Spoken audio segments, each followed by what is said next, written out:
Thor Volume 2 number 34, which was written by Dan Jurgens, penciled by Andy Kubert, and published in 2001, witnessed an epic fight between the God of Thunder and the Superman of the Marvel Universe, namely Gladiator. In the future, Zarko the Tomorrow Man sent Gladiator to the present time to kill Thor, because he believed that he would inflict tragedy on their era in the future. Disguised as a reporter from the Daily Bugle, Gladiator went to the present time. In New York City at the Avengers Mansion, Jarvis answered the door and found Gladiator disguised as a reporter named Carl Krimmer, asking to see Thor for an interview. Jarvis said that Thor was not there. Gladiator scanned the mansion and made sure that Thor was not in there.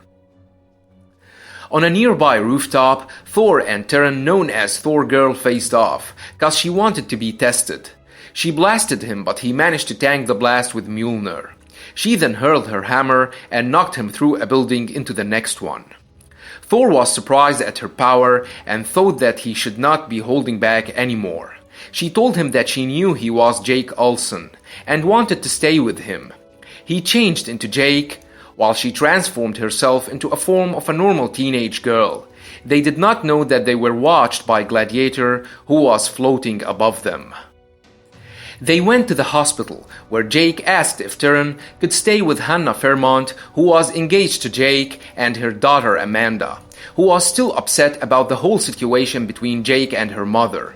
And when Amora the Enchantress, who was disguised as Jake's paramedic partner named Christine Collins, came and told Jake that she missed him, then kissed him in front of everyone, Amanda stormed off and ran outside.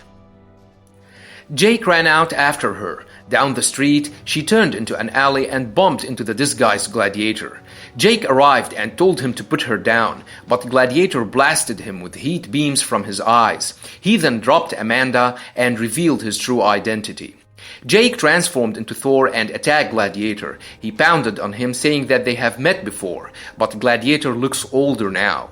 Thor did not understand why Gladiator attacked him in the first place, and Gladiator said that the death Thor is going to cause in the future will never pass. Gladiator then used his super breath, but Thor tanked his attack with his hammer. He then smashed the ground beneath Thor and then ripped part of the building and hurled it at Thor, who defended himself with his hammer.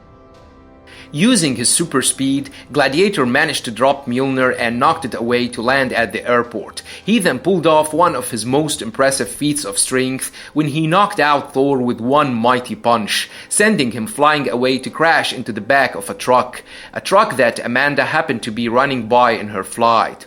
She saw someone crash into it, and when she opened the back of the truck, she found Jake Olson, burning.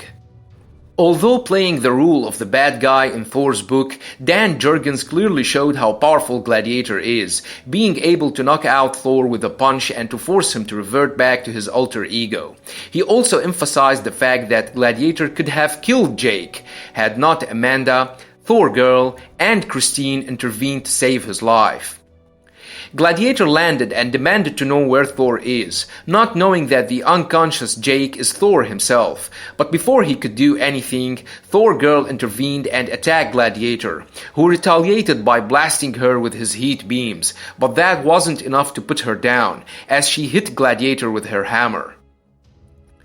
Amanda dragged Jake to safety, where Amora, who was disguised as his paramedic partner, showed up answering Amanda's 911 call. She told Amanda to go home, as she would take care of Jake. She took Jake's hand, making a fist, and tried to get him to transform to Thor, but Mjolnir was gone when he changed form, so she had to find it first.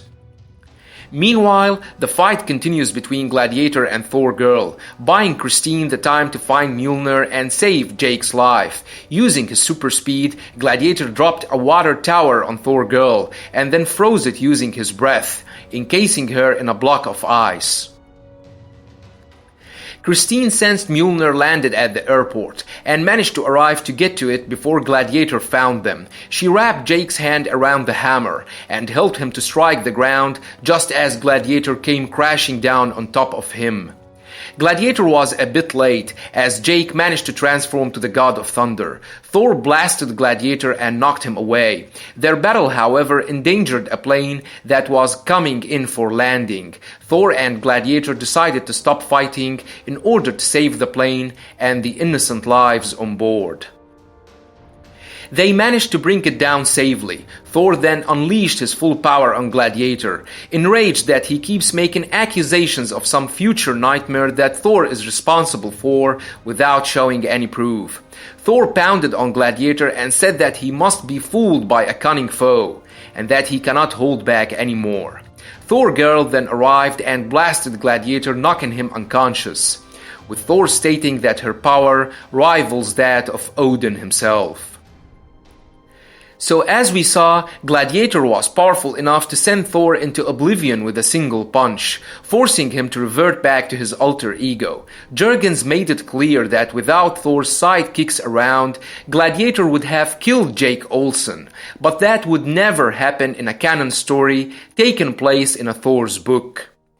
Hope you liked the video. Don't forget to subscribe, share, and like. Thanks for watching, and have a nice one.